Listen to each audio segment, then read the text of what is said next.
In 1950, Lucky Luciano was no longer living in New York. He was thousands of miles away, exiled in Italy, ruling what remained of his empire through phone calls, intermediaries, and reputation. On paper, he still had power. Men still answered. Money still moved. Orders still traveled across the Atlantic. But one morning that illusion ended. 5 packages arrived, heavy, silent, unannounced. They weren't threats. They weren't demands. They didn't come with a letter explaining terms or opening negotiations. They came as proof. Proof that a line had been crossed and that the response had already happened. Whoever sent them wasn't asking for permission. He was closing a conversation forever. The sender was Bumpy Johnson. For decades, Harlem had been the one place the Italian families didn't touch. Not because they couldn't try, but because everyone understood the cost of doing so. Bumpy Johnson didn't run Harlem from a distance. He didn't need committees, votes, or approval. His authority came from presence, control, and a reputation built street by street over years. From Italy, Harlem looked like unfinished business, untapped money, territory outside the system. And when subordinates began pushing for action, Lucky made a decision that seemed reasonable on paper. Not a war, not a takeover, just a test. 5 men. Quiet. Professional. Enough to see what would happen. What happened was not a warning shot. It was an answer. This story isn't about cruelty for shock value. It's about misreading power. About what happens when influence replaces presence. When distance dulls judgment. And when a system tries to assert itself inside a territory that answers to only one man.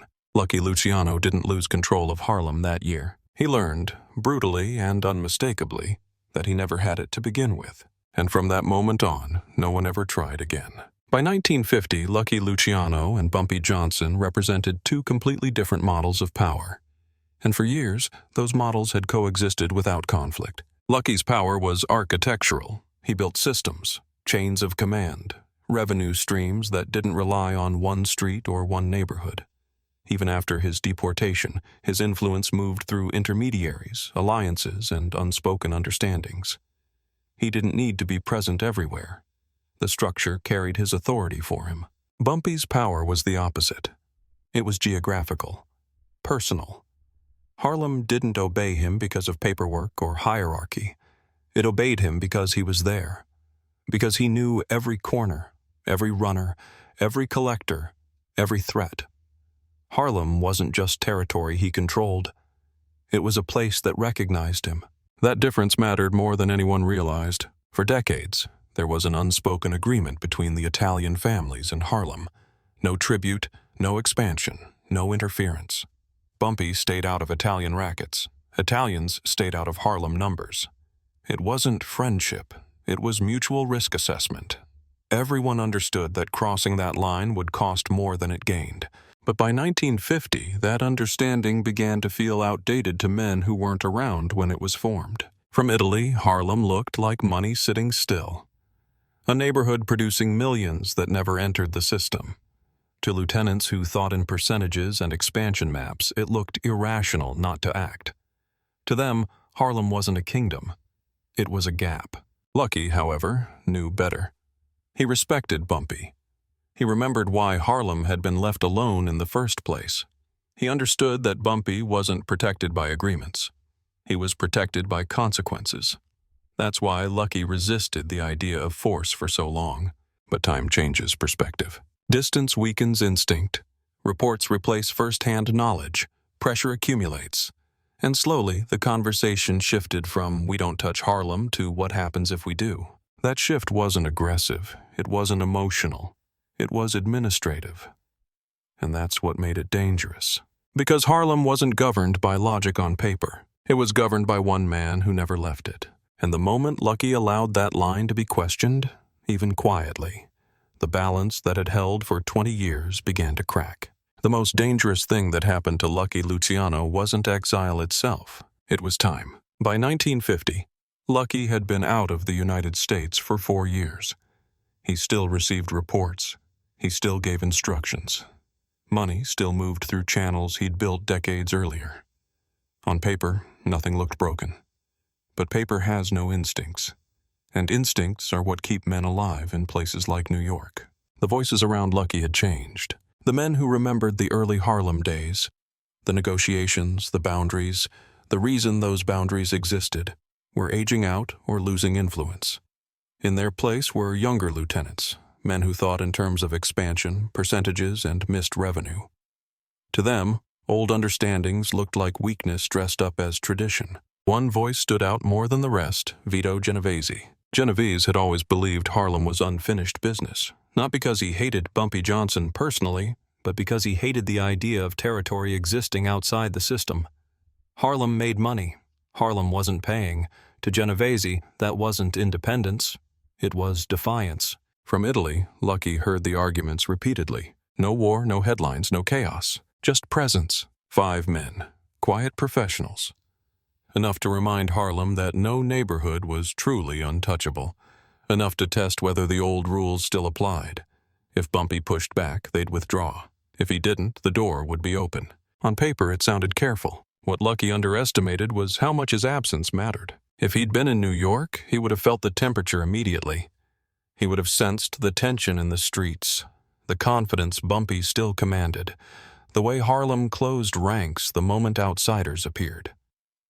But from across the ocean, Harlem wasn't a living organism. It was a line item. Lucky didn't order a hit. He didn't order a takeover. He authorized a question.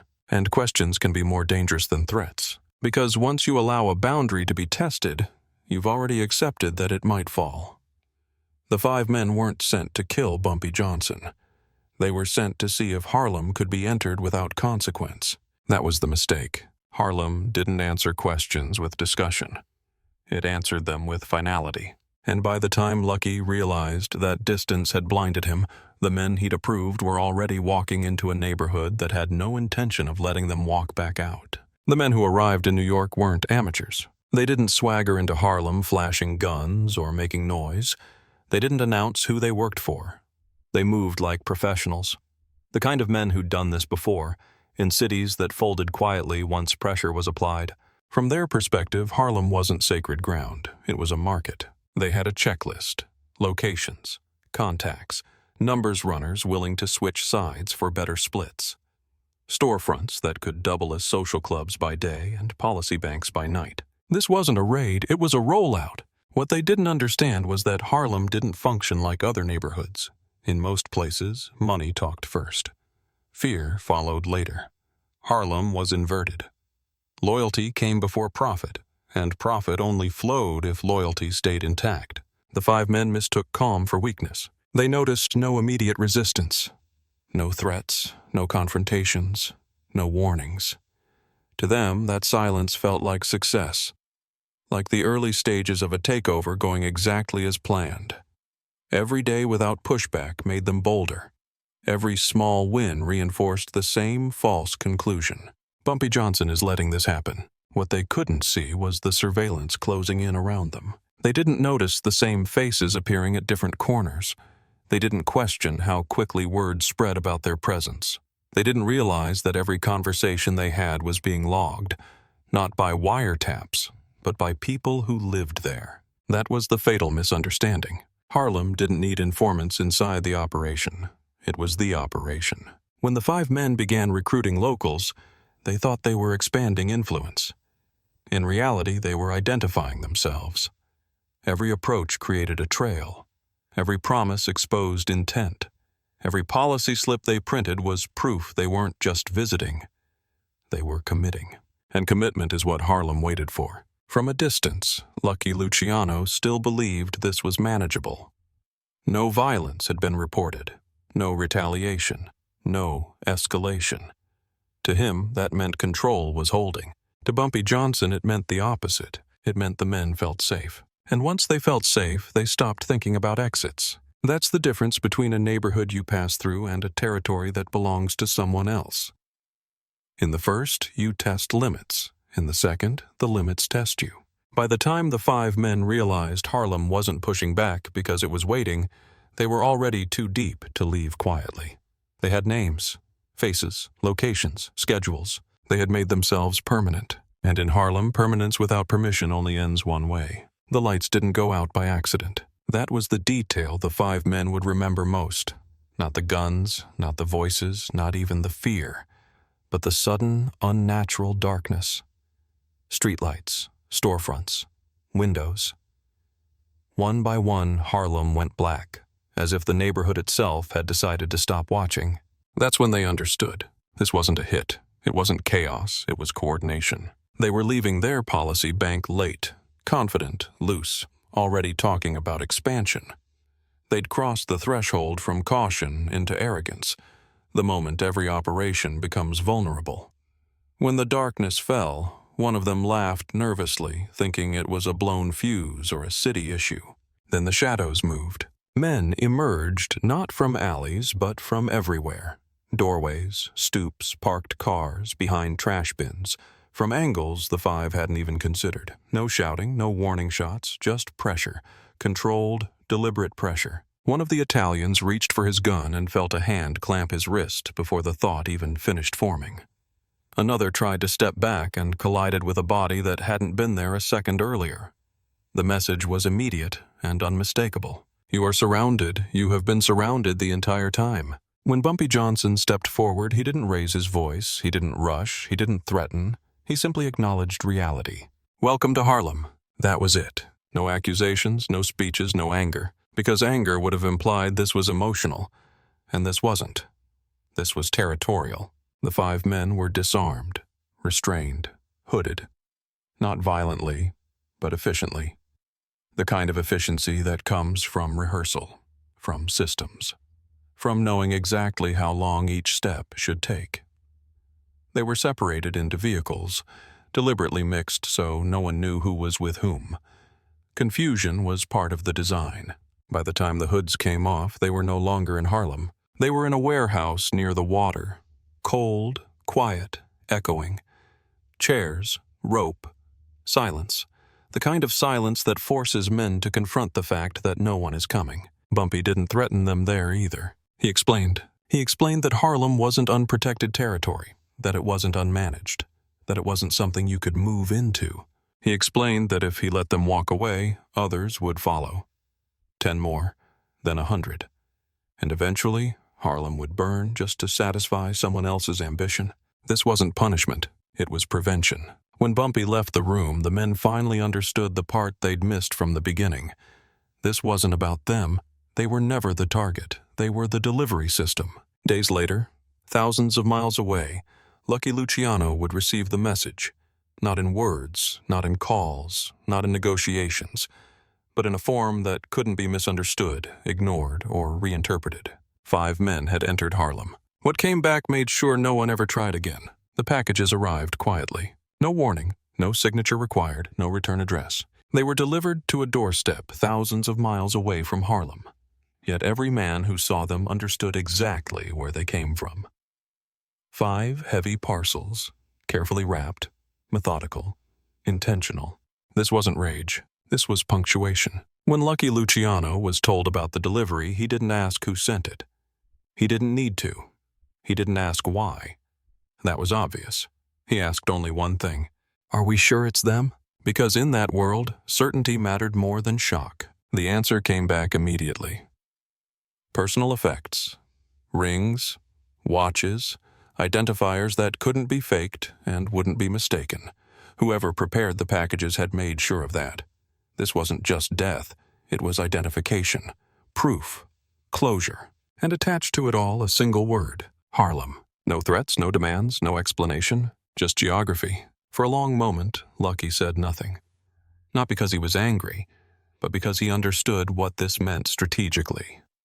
He had made a move based on distance, on assumption, on the belief that reputation weakened with time and miles. He had been wrong. Harlem hadn't resisted because it couldn't. It hadn't negotiated because it didn't need to. It had answered in a language that made further conversation unnecessary. The men around Lucky waited for instructions. Some wanted retaliation. Some wanted escalation. Some wanted to prove that no territory was truly untouchable. But Lucky didn't see emotion. He saw math. 5 men sent. Zero came back intact. No collateral damage, no witnesses, no leaks. That wasn't brutality, that was control. And control, Lucky knew, wasn't something you challenged lightly. When he finally spoke, the order was simple. No more Harlem. No qualifiers, no conditions, no future plans. That single sentence ended the discussion across multiple families. It didn't matter who disagreed. It didn't matter who felt embarrassed. The decision was final because the cost of ignoring it had already been demonstrated. Across the ocean, Bumpy Johnson never followed up. He didn't send envoys. He didn't request acknowledgement. He didn't press the advantage, because the advantage was already permanent. The story spread anyway. Not officially. Not in meetings, in whispers, in bars, in back rooms, in places where men lowered their voices and chose their words carefully. 5 men went to Harlem. 5 packages came back. After that, Harlem stopped being discussed as an opportunity. It became a boundary. And Lucky Luciano, the man who had outlived bosses, wars, betrayals, and exile, learned a rare lesson that day. One he never forgot. Some power is negotiated, some power is enforced, and some power doesn't need to speak at all. It just delivers. After the packages, there was no follow-up meeting. No apology, no revenge plan, no back-channel negotiation. That silence mattered more than any gunfire ever could. For Lucky Luciano, the lesson was immediate and permanent. He had spent his entire life designing systems, commissions, votes, rules, boundaries, believing that structure could control ambition. And most of the time, he was right. But Harlem had just reminded him of something older than systems. Some territories don't run on rules, they run on consequences. From that moment on, Harlem vanished from Italian discussions. Not officially, no one wrote it down, but practically. It stopped appearing in plans, stopped showing up in projections, stopped being mentioned as underdeveloped or available. It became something else, a fixed point. And fixed points are dangerous to challenge because they don't move. You do. On the other side, Bumpy Johnson didn't celebrate. He didn't leverage the moment to expand. He didn't test how far the fear reached.